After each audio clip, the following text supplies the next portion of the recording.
Wala babu suna ya dadi hikima ake ojo ake amane nan za ku iya kira na da amane nan kuma ya yi ojo saboda kan lissafin da bambanci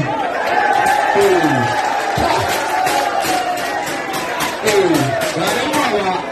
kun san a cikin a duniya dan mawa ya ci laba wala babu yana haɗe laba da kwanawa su ɗauka ko su ya kowa Legas